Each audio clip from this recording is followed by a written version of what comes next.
Greetings, friends. It's me, Wayman. This is a book review. Did Jesus Exist by Bart Ehrman, the historical argument for Jesus of Nazareth, and excellent read.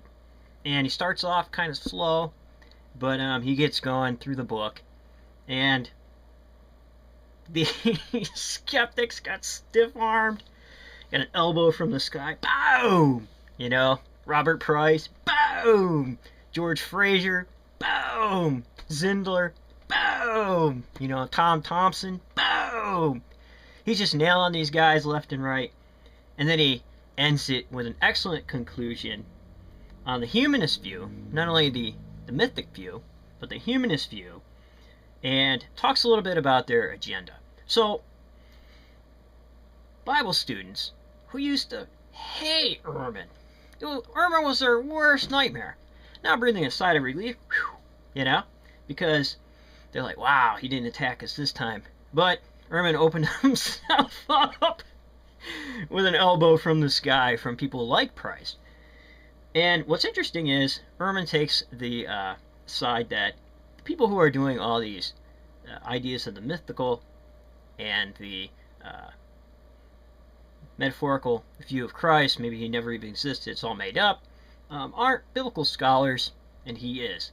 But what's interesting is Bart Ehrman is not an anthropologist.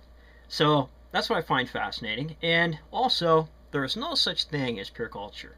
And I find it interesting that even though the historical Jesus may have existed, there are still elements to the storytelling that are very much Greco-Roman, like the writers composed. So, if you're looking for an excellent book, and if you're a first-time Bible student, and you would like to answer the mythic view and some view of the skeptics, because Ehrman does an excellent job breaking all this stuff down, and a lot of new stuff in there that he talks about, and a lot of finagling and ducking and dodging and rolling, just like everybody else does, you're going to love this book.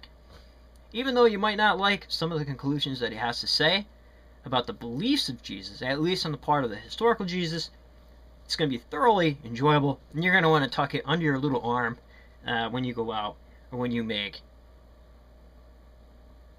videos against skeptics, agnostics, and atheists. Because now you'll have a little bit of help from Ehrman. So it was hilarious to see him go through it.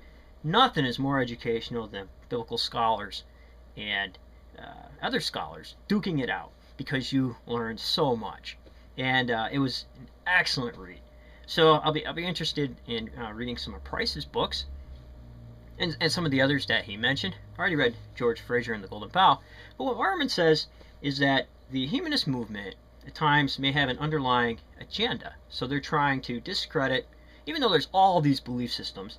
And I've seen this happen before, being on YouTube for so long and dealing with videos and viewing videos of atheist extremists and things like that, that they're mainly out for blood against Christianity and against the historical Jesus to discredit the belief system itself.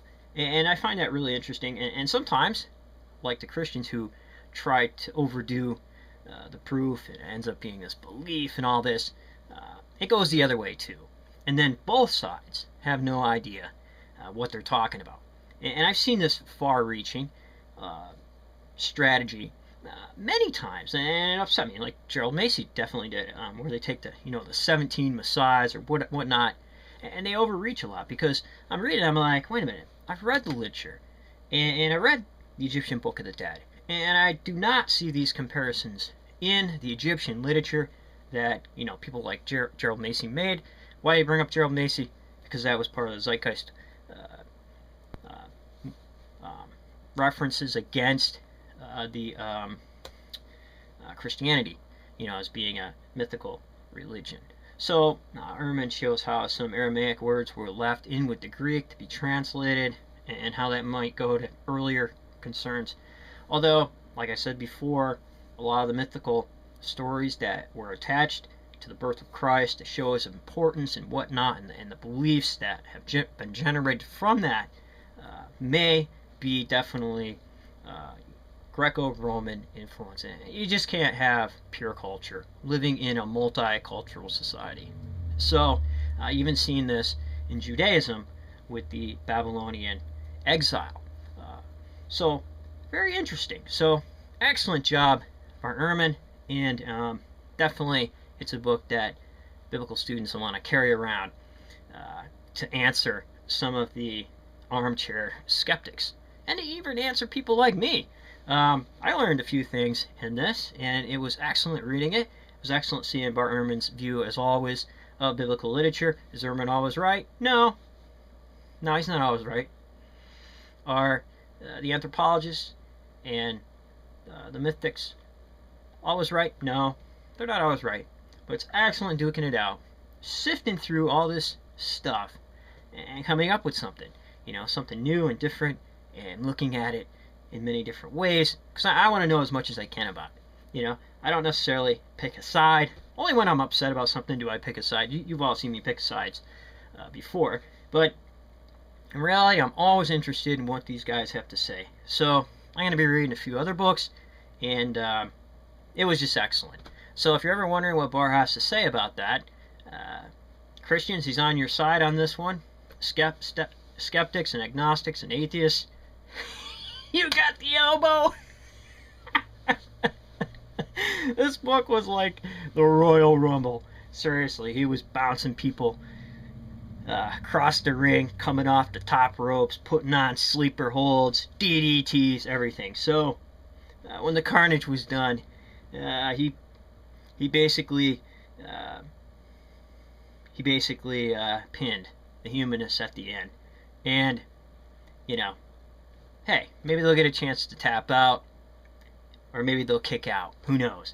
But every time it seemed that Bart Ehrman was pinned, he did kick out, and he had a shoulder up, and they didn't really get the count. Mainly it was because of craftiness in some areas, and some finagling in some areas, and then pure scholarship in others. And it was awesome. One of the better books that I've read in quite a while. And it's great to be back in it. It's great to be excited about religion again and all that sort of thing. So take care, friends. And remember, if everybody's thinking alike, then somebody isn't thinking.